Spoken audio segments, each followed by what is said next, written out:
So Degree Torah. Chevra. Why did I don't have my name? Hi.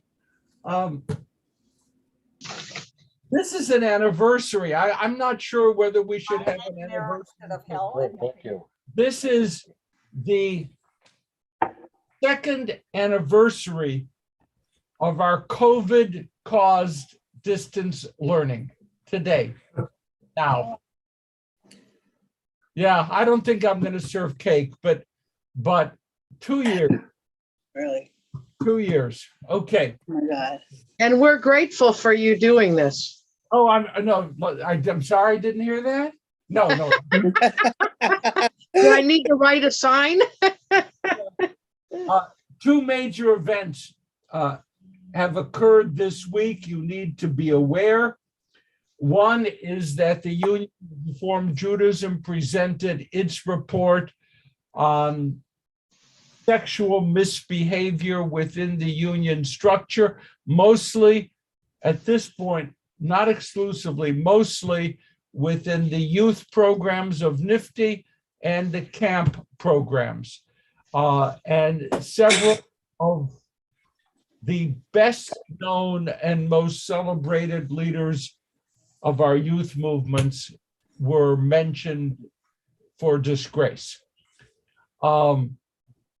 This just happens this week. We knew, I told you before, it was coming out and then it got delayed. Anyway, it's out. It's now the JTA has it and Forward has it and everybody has it. And so it's out there. My dinosaur approach to some of this is, and someday we'll talk about it, I just don't know what teshuvah means in these circumstances. I don't know what forgiveness is. There seems to be an automatic default that if you provide people with a way for teshuvah, all is forgiven. And I'm not sure how that works for the victims. So in any event, that's my mild comment on that. The second thing, and I hope more upbeat, on Sunday morning, I will be receiving a briefing from the leadership of the Hebrew Union College with a group of people, a briefing that the faculty already has received on proposed strategic plan for the Hebrew Union College going forward into the future. This may sound dull. It is anything but dull. It is dramatic. It is huge. And this briefing is a briefing for Sundays, is for members of the boards and committees and so forth. Faculty has received such. And the goal is that by April, the Board of Governors, the Hebrew Union College, will literally make a decision which will shape the future of our seminary. And since this is a private briefing, I won't share the results of it until we meet again. I will give you whatever headlines need to be given. I saw a quick hand. Okay, Fern? Yeah, I understand on another piece of Jewish Los Angeles news, I understand that the AJU is putting its building up for sale and did not indicate it was necessarily to a Jewish institution. So this kind of Jewish area of Los Angeles is in something of a major upheaval, and their conversation seems to be that they will take the money and use it at their CME at the Bardeen Brandeis Institute to use it for programming that they aren't a building, they are a program. But I think it's a big deal. It's a very big deal to lose that. Oh, I think it's a huge deal. We're not, just because of today and it's precious and Shabbos and the Chevra Torah, but I want to discuss it. But today is not a good time to go into the detail. But the next time we have the current events thing, it absolutely belongs on the agenda. We are that's hard to say in Southern California, we are in the middle of an earthquake. I don't mean physically. But we are in the middle of an earthquake and we need to be aware that it's happening. You are the most informed people around. You know what's happening. Most of the people around us don't know. And I am extremely upset by all of the reports that came out from the CCAR, HUC, and URJ. I am happy that they are dealing with it. I know too many of these people who have been accused, and God, do I feel abused in friendships with people who led two lives. Two lives, and it's very hard. The briefing on Sunday, my fingers are crossed. It could be great news for the Hebrew Union College. Great news. I want to pose it that way, that if things go well, in April, we could have a major new direction for the college. We desperately need the college strong and positive. So the last thing, just so that I don't end on a good note, for the last 4 months, I have been in negotiations with a congregation in Southern California, much southerner than we are, because they are having a crisis over Israel, and I am the wandering therapeutic. So on Tuesday evening by Zoom, I am meeting with leadership and Israel, one way or the other, people trying to stop the congregation from splitting apart over Israel. I just share that with you. I just share that with you. It is, all these things are reflective of our world. That's what's going on out there. So, okay, I'm ready to move forward, but take a quick question, not speeches here. We'll save that for the current events class. Natalie, you had your hand. Would you want to? No? Okay. Okay, I see Steve for a quick, Merle for a quick, and then we're going to move on. Very quick for context. One sexual predator is one too many, but are we talking about 2% of the employees over a 50-year period or something more specific? Okay, let me try to indicate there were 4 people in the union report who were specifically singled out for condemnation. 4 public names, 2 of the most important public names of our movement dealing with kids and camps and youth movements. So is this 10%, 5%? Much less than that. However, there is also another thing, Steve, in which the union stands accused of having given jobs to rabbis who were fired from their congregations because of accusations. So this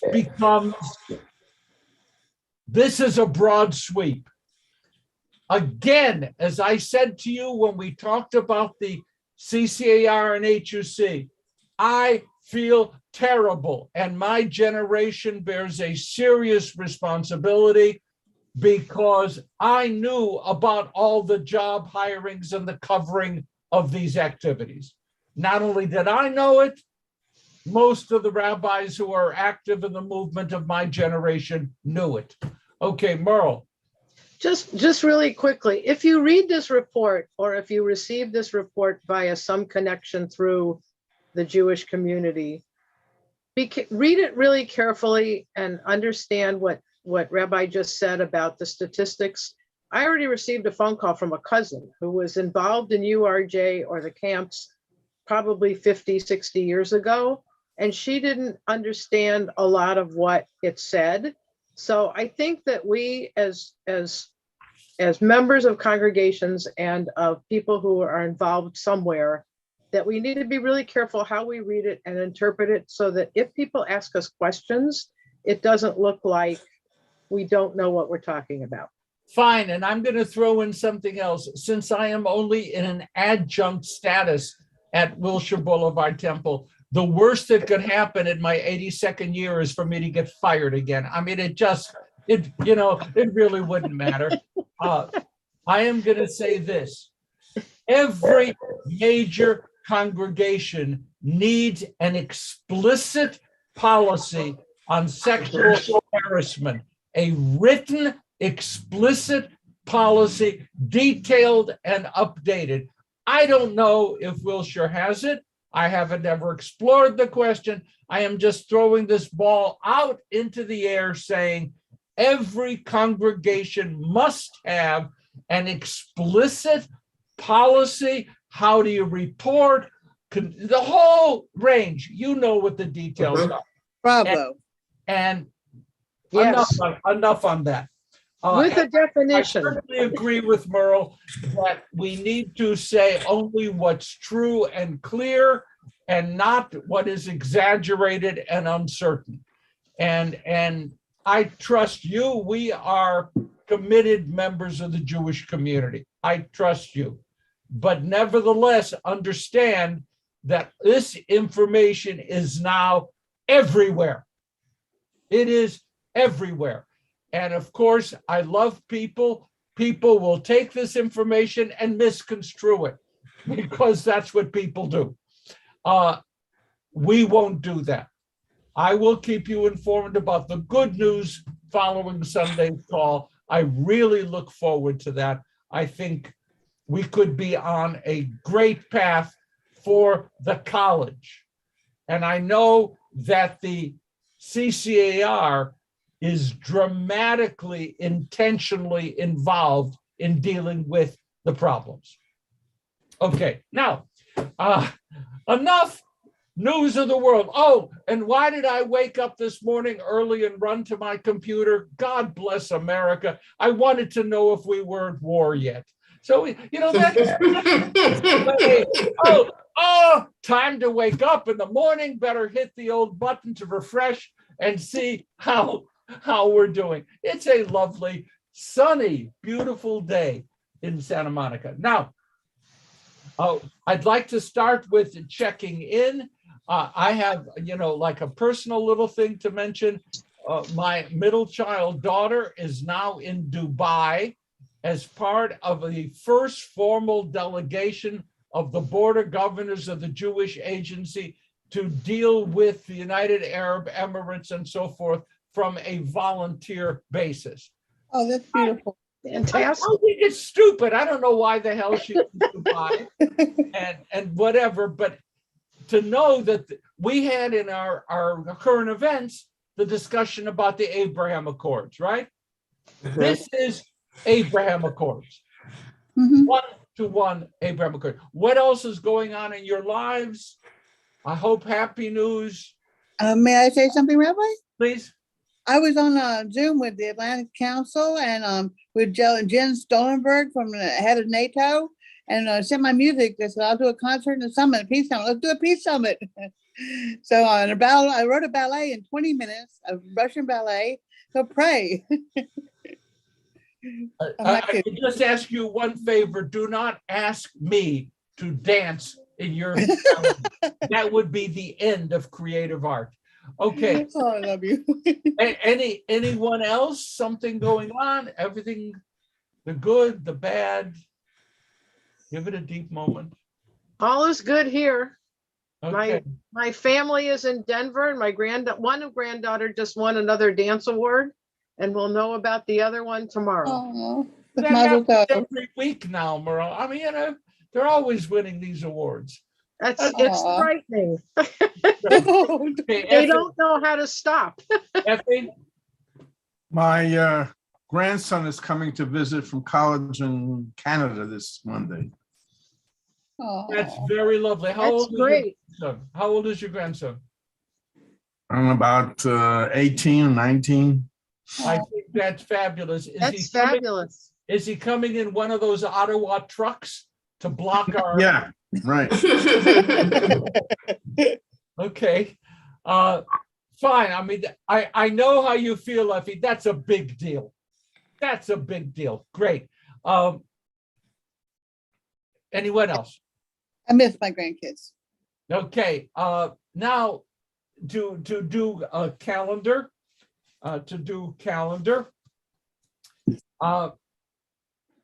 March 2nd is our next current events class.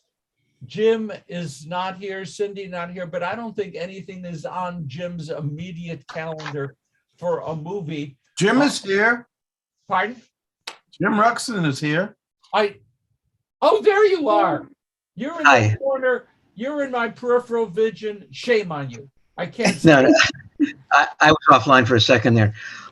There's nothing programmed for tonight. I'll have something for next week to be announced probably on Monday. Super. So sit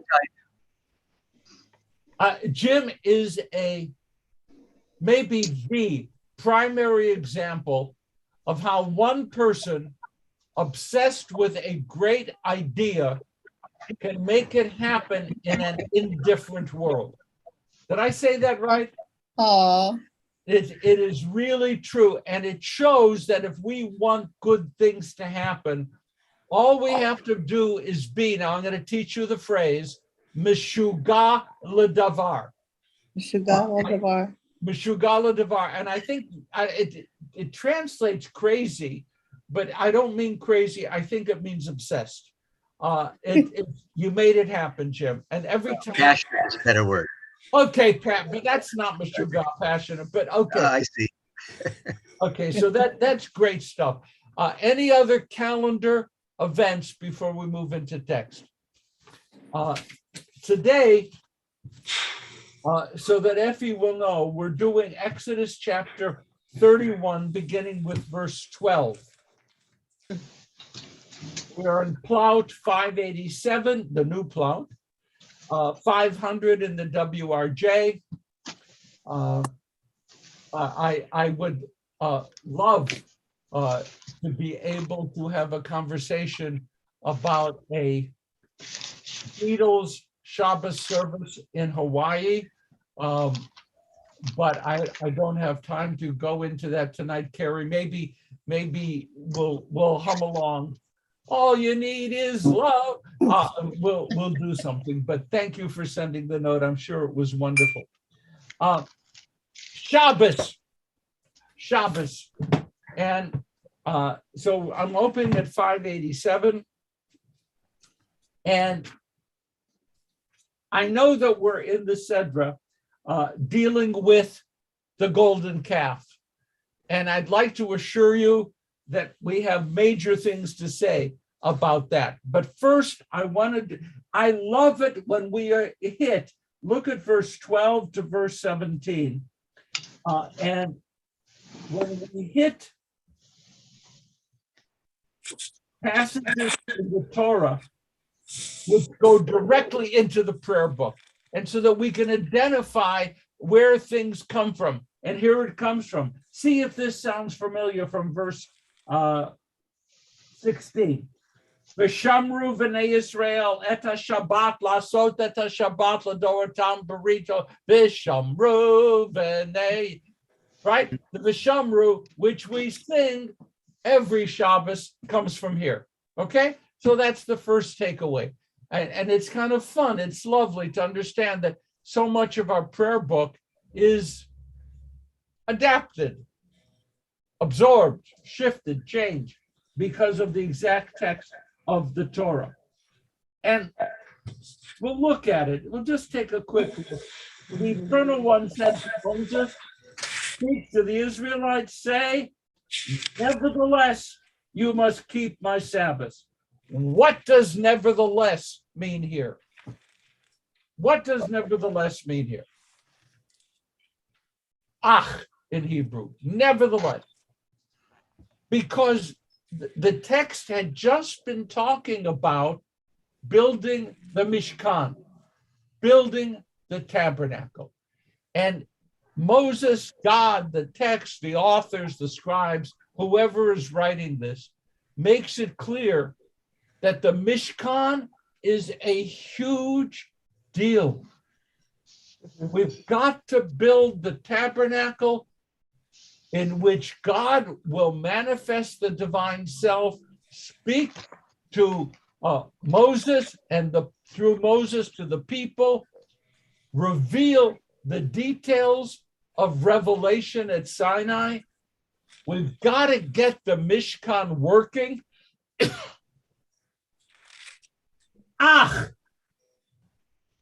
Nevertheless, keep my Shabbat. Do you understand? Oh my God, forgive me. Forgive me.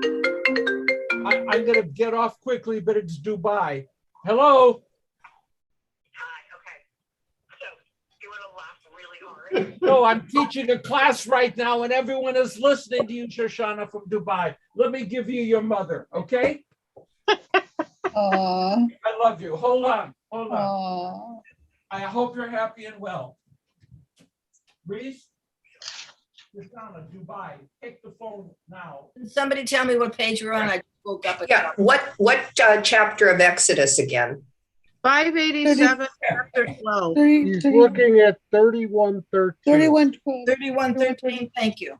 41:13, thank you. How is that for destroying family relationships, right? Page in the woman's commentary. Okay, it is. Sounds familiar. Priority. Now, 31:13, is that what you said? Yeah, we sorry. are in 31, verse 12 and following, Thank you. page 587 in the Plout. In the woman's commentary, what page? Okay, it is 500. Thank you. All right, now Thank you. God is doing this whole big thing about build the Mishkan, build the Mishkan, build the Mishkan, but don't build it on Shabbat. Oh boy. This is, despite the urgency, Shabbat has priority. And I really need for us to feel this. Okay, Pnina?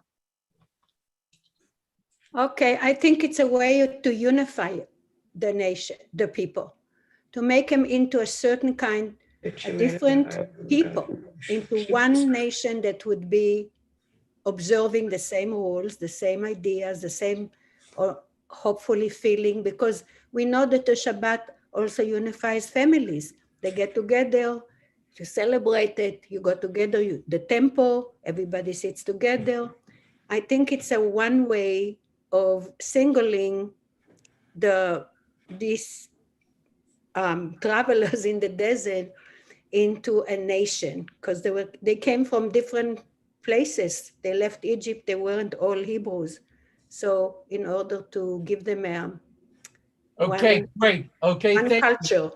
Okay, Carrie, Ray, whoever's raised Yeah. your. I hate Buildings- this. I never buildings- know. Okay, go ahead. Buildings are temporary, locations are temporary, but observances are universal and eternal. And the observance of Shabbat, of a Shabbos can be observed anywhere in the world at any time, unlike the impermanence of structures. Okay, so what do you want me to do? Quote Heschel, that the nations of the world build buildings in space. Israel, the Jewish people, build buildings in time. We have sanctuaries in time, and the Shabbat is a sanctuary in time. You won't find any archaeological ruins, but you will find the survival of the Jewish people. It is one of the things that is such a privilege when you're living in Israel, when you don't have to be countercultural to observe Shabbat, that it's just there. Communities can do that. We have to go forward. Okay, Fern? It's an extraordinary concept to have focused on, and is clearly tied to the fact that we never got to live anywhere for very long, that moving, being kicked out and moving has forever been our history. And to have developed such a positive reframe for such an awful history is quite extraordinary. I love it. Thank you. Who observed, this is such a silly thing, but who observed the first Shabbat? According to the book of Genesis, okay? I mean, whatever. Who observed the first Shabbat? Adam and Eve. Nope. Penina? People who traveled. It was also a psychological move that recognized that people need to rest. You need Okay, to but compose this yourself. doesn't answer my question. Who observed the first Shabbat? God did. God. Oh, God. Shabbat vayinafat. God rested on the Sabbath. Okay. And that's right. That's right. when we get to, again, a favorite place, Leviticus 19, when it says, Kadoshim tihiyu ki kadosh ani Adonai Elohechem, the text says, be holy because God is holy. Be like God. Imitating God is one of the most powerful, prevalent, ongoing commands in Torah. Be like God.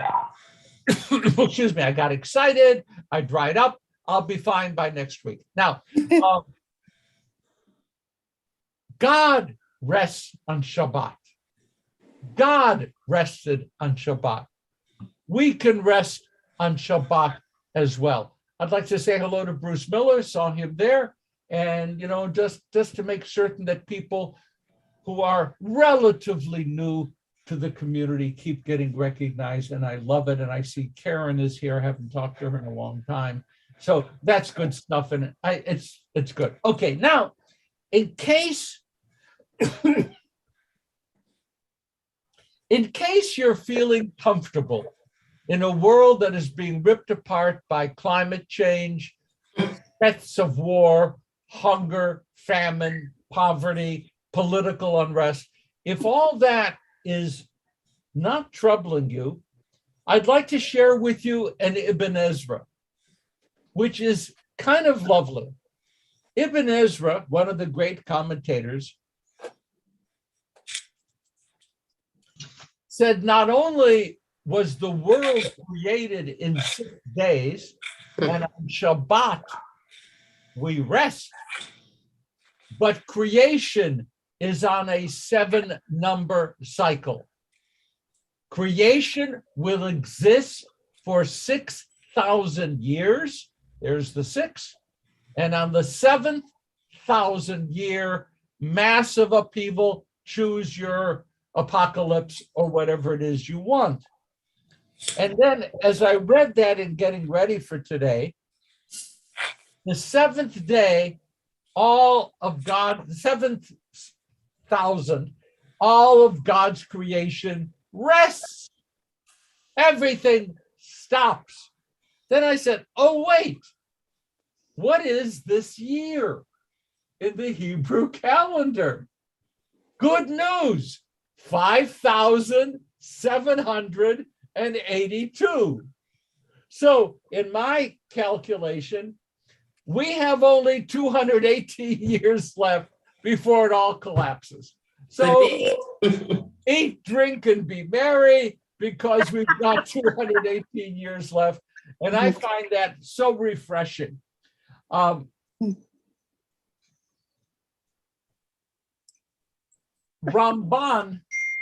Nachmanides, there's so much good stuff here.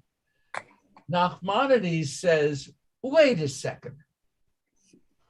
I don't know if he said that, but wait a second.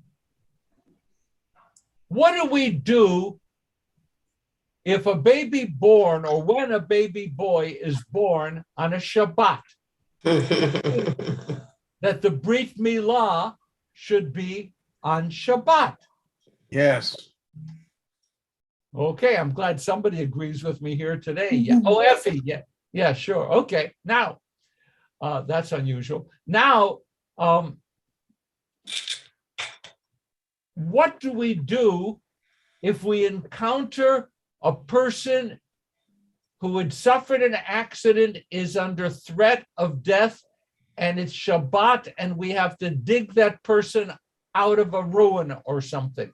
What do we do? Dig Dig them 'em. out. Tasa, We do it. We do it because saving life is the most important thing. so Nachmanides, who apparently was having an off day, said, wait a second. You're saying that the tabernacle could not be built on Shabbat, Right. but entering a child into the covenant does override Shabbat. Saving a human life does override Shabbat. Mhm.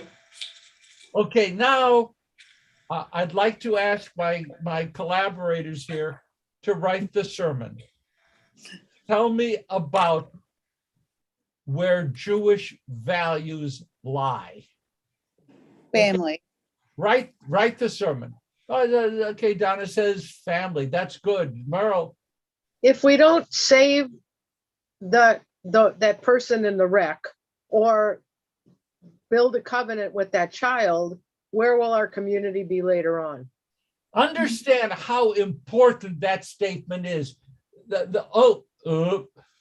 Okay. Tamara says that Steve has his hand up. I don't even see. Oh, we have too many people. We're on a second screen. Steve Miller? I think it shows that the focus is on people and community, not structures, not places. It's what's important to us wherever we may be and whenever. When I study Christian responses to Jewish teaching, values, and so forth, far too often in the ancient history, the accusation is that we are a people of unfeeling law, that the law dominates, we this, and halachic, we do this, whereas Christianity, a religion of love and of human concern. And I just want to point out right here, we have a lovely example. Nachmanides raising it for us. Law is important. Shabbos occurs Saturday, not Tuesday. Okay? Yeah. But if someone is in threat of death, or if a child needs to be celebrated as a member of the community, you do that. Even to the point, if the child is born on a Saturday and the next Saturday is Shabbat Yom Kippur, what is the rule? Do the brit. If it is possible, have the Brit on Shabbat Yom Kippur. I don't know how more clear to make that. The tradition, by the way, because we rabbis are always looking for a little weaseling out, they do say, if you can find, the kid doesn't look quite healthy, let's delay it a day. If that could be done, that's not a bad thing. But technically, yes, we go forward. We have lots of hands up. I see Sue, Brad, Donna. I'm missing one. Okay, let's see. Okay, but Sue. Just briefly, I think that the Brit Milah is a covenant between the child and God and bringing him into the Jewish faith. And it's more important that take place than building a structure for God to live in. Yes. But yes, it should be self-evident. We don't need it to be self-evident. It's here. It's here. Brad. Well, it seems to me there's a bit of a contradiction here. If we're on the one hand, we're prioritizing life, and on the other hand, we're saying in verse 14, if you don't observe Shabbat, you'll be punished by death. And as a Reformed Jew, I struggle with that because I've always been taught that of all of our holidays, Shabbat is the most important. And here I violate it every week. And how do I come to terms with that? A part of me wants to sing "Happy Trails to You." Goodbye, Brad. I mean, you've confessed. Actually, not to spend a lot of time on that, but it is a real important. I have a note down here. It says, look at verse 14. Okay, Brad, that's what you were looking at. Observing Shabbat, according to the rabbis, among its special features is that it's both a positive commandment and a negative commandment. You know how this stuff goes, right? 365 apparent negative commandments, 248 positive. But if an event, a command, a structure has both a negative and a positive aspect to it, it is considered to be even more intensely important. Okay? That's just a way of looking. There are things about Pesach, for example, that include don't eat chametz, do eat matzah. Positive, negative. Shabbat is one of those places where you have both positive and negative. So it is a very powerful thing. And the rabbis will teach. Since what we've already said is clear, celebrating Shabbat,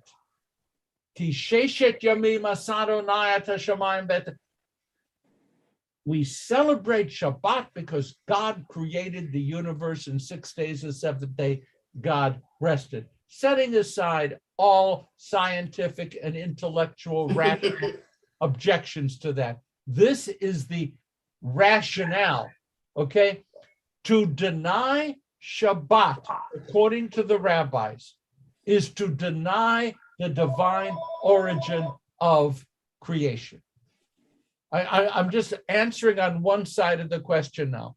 It is really a heavy observance. To deny Shabbat is to deny the divine origin of the universe. A big deal. But, first of all, an and. The rabbis, while they're piling on with regard to Shabbat, point out, for those of you who are interested, not only should you be put to death in this world, but you will lose your place in the world to come. To use the technical halachic phrase, you violate the Shabbat, you are toast. Now, the rabbis, having staked their position, do everything, Brad, in their power to back away from it. The punishments were laid out there not because they expected Jewish communities going forward to kill Sabbath observers. It was an emphatic statement about the centrality of Shabbat. But then in the pragmatic, practical way, they say, in every instance, anyone who is violating Shabbat must first of all be carefully and technically warned by somebody else. If you violate this, you this, and this is what awaits. A whole technical, like reading, I get reading the offender's rights. This is what's going to happen to you if you do this. Secondly, there have to be two halachically valid witnesses to the violation. By the time we get to the third and fourth and fifth statement, you understand what the rabbis are saying. It ain't going to happen. People who desecrate the Sabbath are not viewed in a practical sense as deserving death. The rabbis understood this statement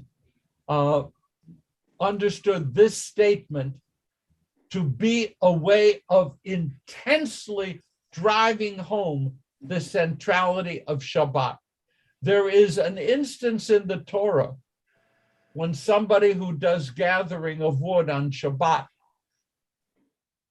is punished with death.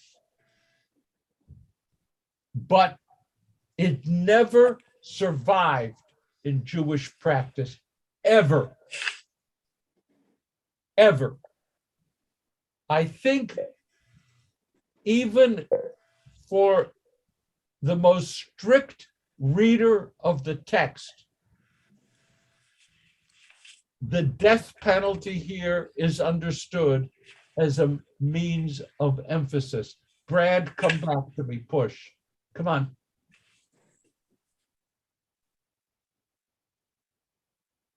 Rabbi, that sounds to me like I'm mixing metaphors religiously, but how many angels can dance on the head of a pin? I actually know the answer to that, but go ahead. I mean,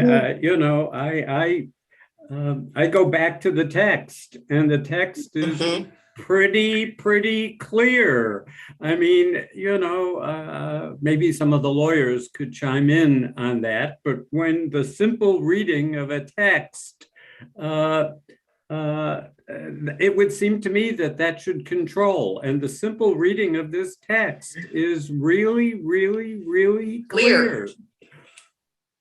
Very clear. Okay, Tamara, would you please bail me out? Not really. Think that in the Torah itself, we see interpretation. So things said at one point are reinterpreted. So the process of reinterpretation is granted by the Torah to apply things to real life. But yeah, the law is very strict. Let me say that there's a whole row of hands.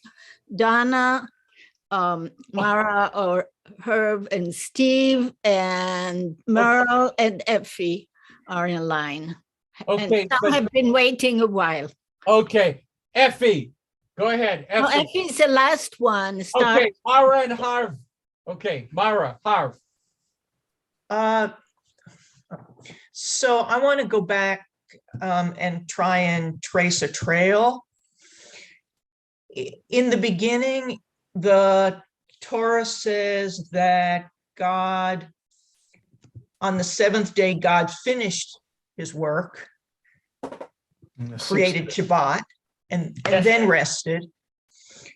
It seems to me that then Shabbat itself is about creating covenantal love, which is what essentially God created on the seventh day before God rested.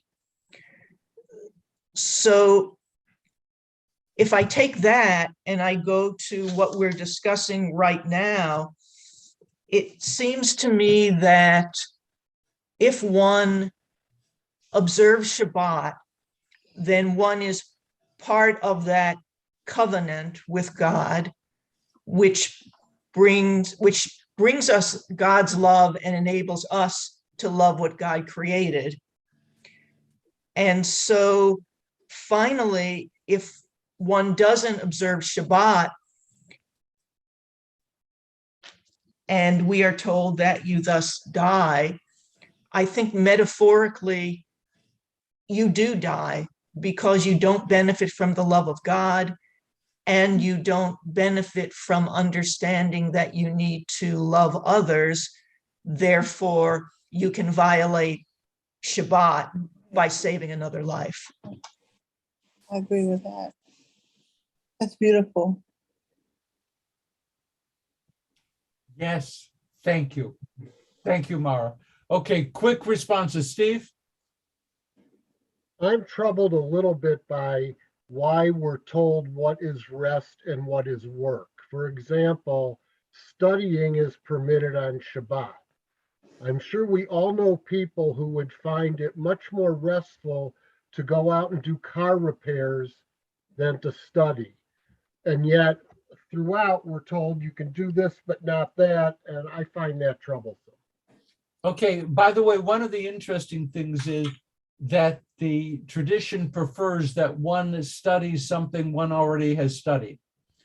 That Shabbat is not a good time to study something you've never studied before. I guess review or whatever, because always going back. So there is that softening from the tradition. You know, Steve, and I know you do know, that there are, 39 categories of work which are specifically forbidden on Shabbat. And these are items of work which were involved in building the Mishkan, the tabernacle.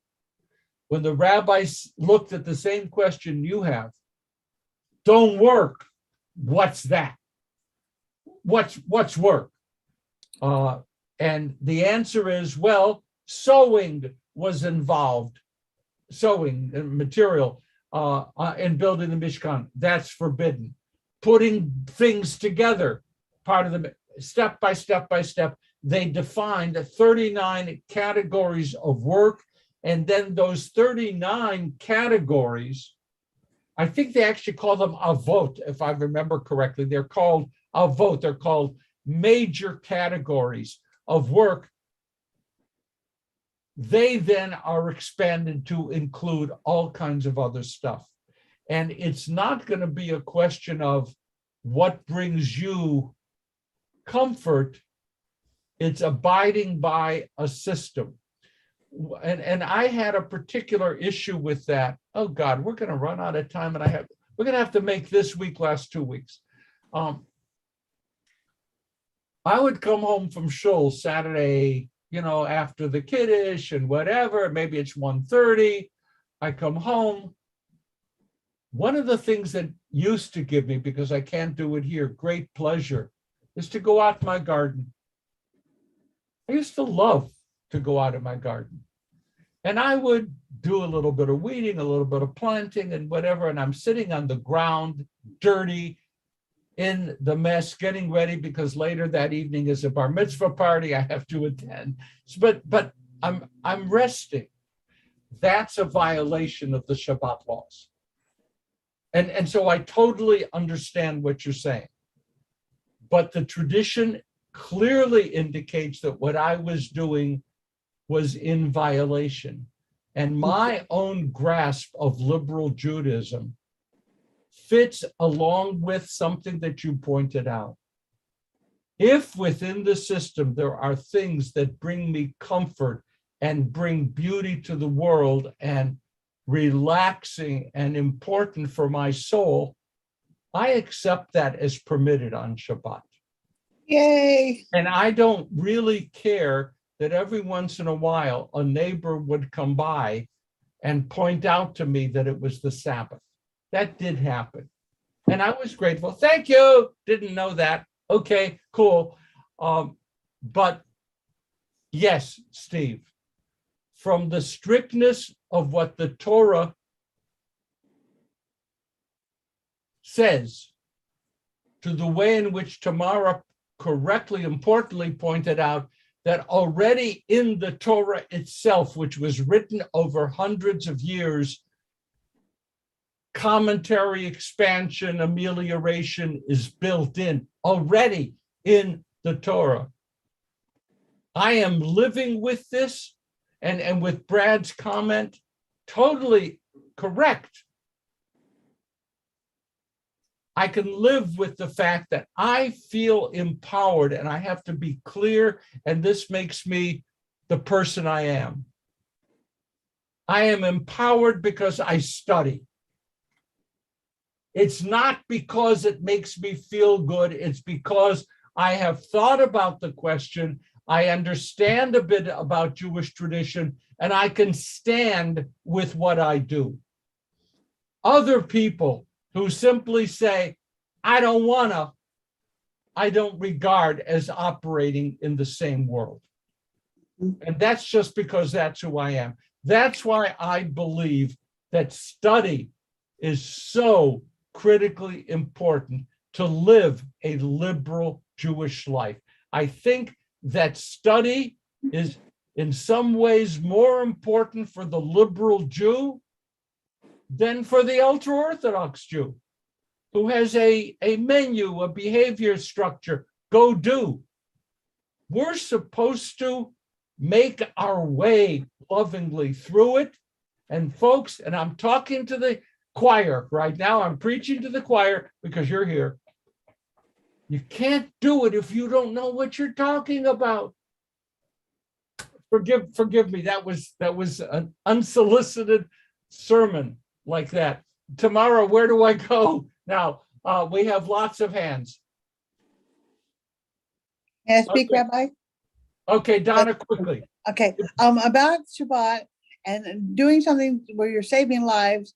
If your music career takes you to where you perform before sundown, and you're saving lives with that music career, and it brings light to the world, then you're saving lives with earning your living and contributing to the temple and to the Jewish community and to the world. Then you're not breaking Shabbat, right, Rabbi? Can I just say, using a little Yiddish Hebrew, last night, some of us here on the Zoom word services, the music was beautiful, right? The music was beautiful. And in Hebrew, mechayeh means it's life-giving. But in Yiddish, we use mechayeh as being wow. Oh, thank you. You know, wow. And so last night was a mechayeh. Do you want to say it was life-giving? Yeah, it was also, Reese and I were just having a good time. Okay, Merle, a quickie. So when I read this, I think about all of the people now or over however many years in our Jewish community who they don't belong to any kind of Jewish community. They don't practice their Judaism in any way. We're going to go off and kill all these people. I mean, that's, Donna's laughing. I mean, we can't go off and just murder everyone. How do you even find all the people that don't? I mean, we have a big Jewish population here. We can't find everybody. But in my own head, I see my friends who think I'm crazy because I do too much Judaism and why do I bother? I mean, how does this apply to them? I mean, they've made their choice. They don't know about any of this. They could care less. And how does this adapt to their choices of not practicing? But, their definition of belonging to a community is not supporting a synagogue or a camp, but they'll give to some agency that they don't even know where the money goes. And I'm not putting down agencies, but you know where I'm coming from. Okay, let's just hold with that. The point is valid. I'm almost ready to ordain you. You have enough frustration boiling out inside of you that you're ready to be a rabbi. Because, yeah, we kind of live with that. Yes. Okay, Penina, quickly, I'm sorry, this is so important. Go ahead. Okay. I think from reality, traveling in the desert showed a necessity to rest. Okay, whatever it is that they were trying to bring is usually what the reality forced them to do and taught them to do. And even the whole world understood it, because even the Christians, they chose not to do Shabbat because it's too Jewish. So they took the Sunday because they actually saw that a person physically, mentally needs to put a stop to that machine that we are constantly doing without taking one day rest and think. So it's also a separation between the physical being and the spiritual. You have to think and remember all these 10 commandments that we read every time on Shabbat in the temple. It's to remind you that connection between the physical and the spiritual. And they actually needed it. They needed to rest. Thank you. Great. Okay, Susie. I want to respond to what Merrill said, because if I take what you said really, can you hear me? Yes. Okay, Merrill, if I take what you said and others that feel like Merrill, I would not feel like in my heart, I would not be a good Jew. I don't think that's what being Jewish for me and my family and the way I was raised is all about. I came out of my mother's womb. I'm Jewish. My mother is Jewish. My father is Jewish. My family is Jewish. And I do the best I possibly can for what's good in my life to observe the realm of Judaism. I feel Jewish. I believe in one God. Everything about me inside feels Jewish. People that I don't know that come to know me say to me, "Oh, are you Jewish?" And I said, "How did you know?" "Oh, I just know. I just can tell." But I would get 100 F's on my report card if I were following what is in the Tanakh. It's impossible for me in my lifestyle. So I have to share that with all of you, and I guess with the Jewish world. I am a good Jew, but I'm in this class with the rabbi and all of you to learn more. But can I change my lifestyle and observe the Sabbath and not drive and not do this and not do that? No, I cannot. But I don't feel like a hypocrite at all. I feel like a good Jewish woman. There's my confession. Okay, and Susie, because we're just talking, just the two of us, and no one else is here. You have devoted your life to raising little children toward adulthood. You are a blessedly skilled teacher. You have changed generations of kids on their way to becoming people. So do I admire and respect how you live your Judaism? Yeah. Thank you. Okay. That's just between the two of us, Susie, okay? Okay, I didn't mean what I said as a confession. I meant what I said as I think there are many other Jewish people that feel the same way I do. And I like the way I feel, and I love being Jewish. I love it. Okay, there we go. And by the way, the motto, oh God, we're late. The motto of the Reform movement in Israel is that there are different ways to be Jewish. That's the motto of the IMPJ, the Israel Movement for Progressive Judaism. There are different ways to be Jewish. That is the core of what it is they're teaching. Now, I'd like to end, before we do Kaddish, with another Ramban, Nachmanides.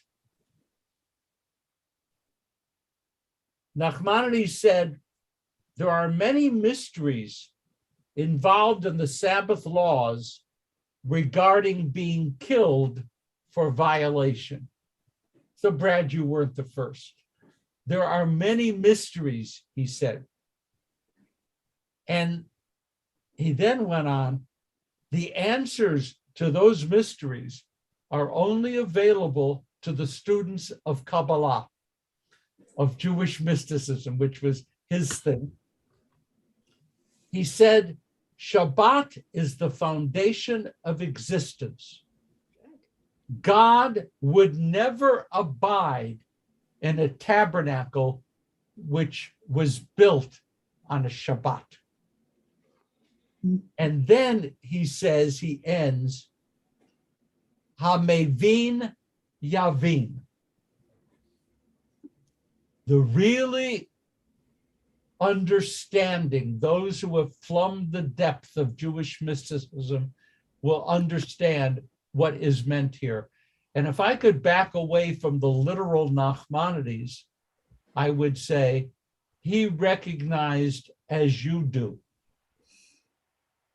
that the literal application of this text is impossible. It's actually wrong in human terms. But Nachmanides couldn't say Torah is wrong. He just would say, if you really were a student of Jewish mysticism, you would understand what's going on here. And he would end up with, no, we don't kill people for observing Shabbat. So the rabbis seriously wrestled with the problem that held you, seriously wrestled. I am now with love. This has been, oh my God. Okay, this has been quite a day. We are going to mention the names of those who passed away during this past month. John Addisor, Saul Block, Susan Brody, Alan Austin Chavez, Milton Cohn, Betty Denitz, Alexander Dullian, Daniel Dworsky, Elena Edelstein, Stephen Goldinger, Richard Dick, Bernard Halligan, Alexander Lauterbach, Anita Marston, Taji Newman, Janice Sarnoff, Bella Schimmel-Desser, Sarah Lynn Sidley, Miriam Spurtis, Marvin Jack Teitelbaum, Ruth Tober, Iraj Eliyahu Yedidzion.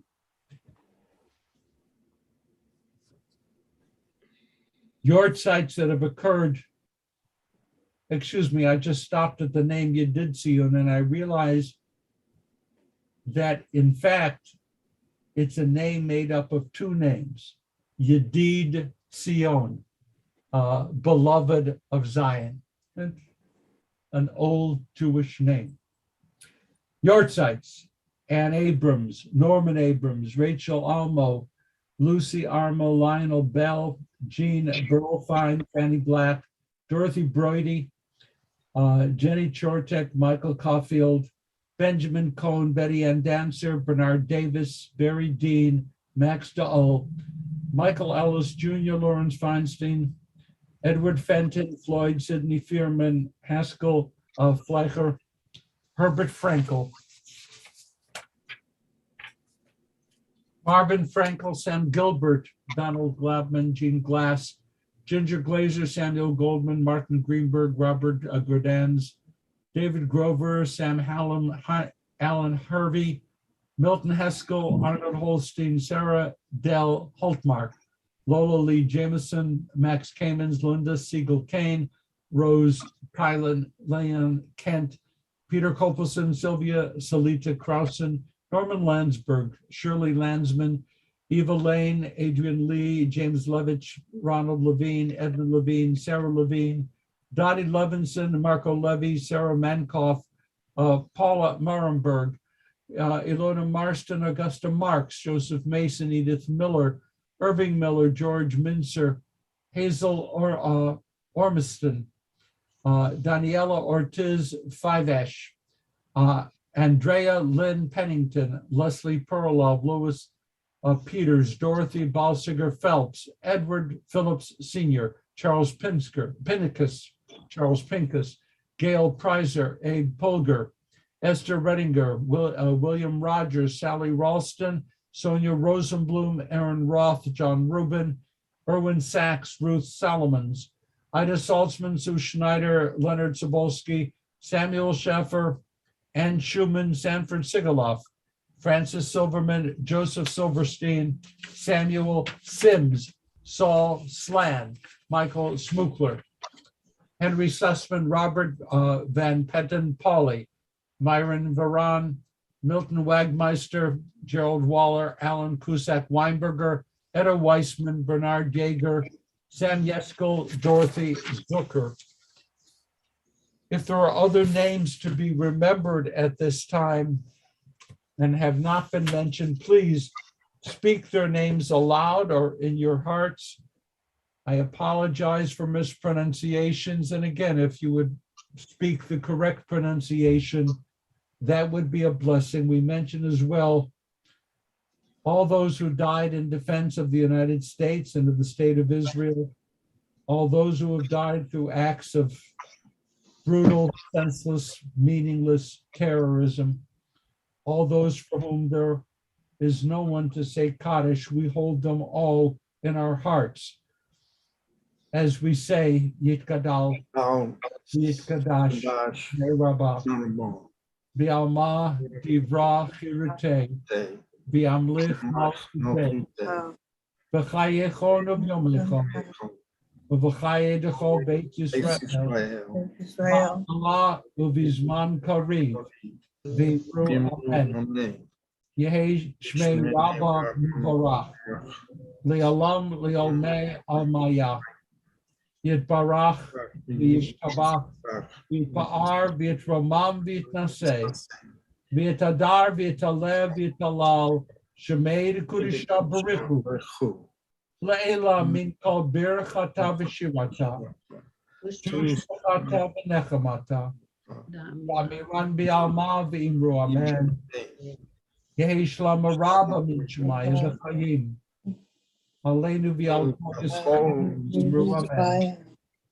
Oseh shalom v'imru Hu shalom.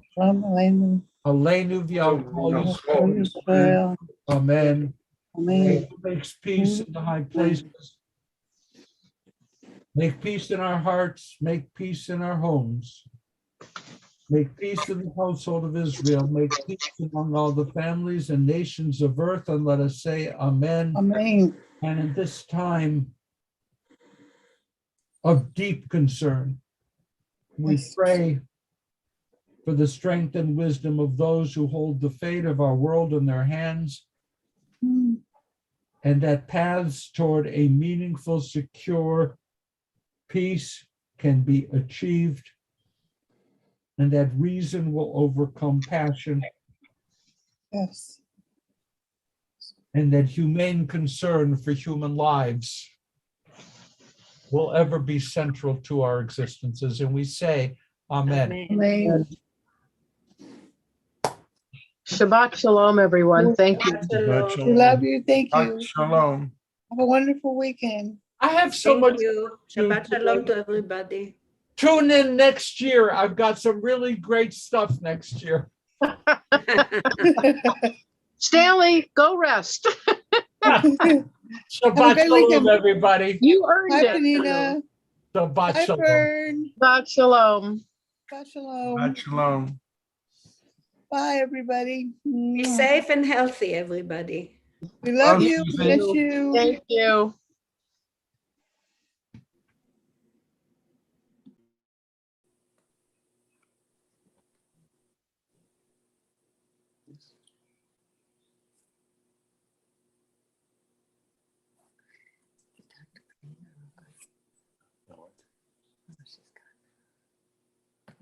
She does for a living.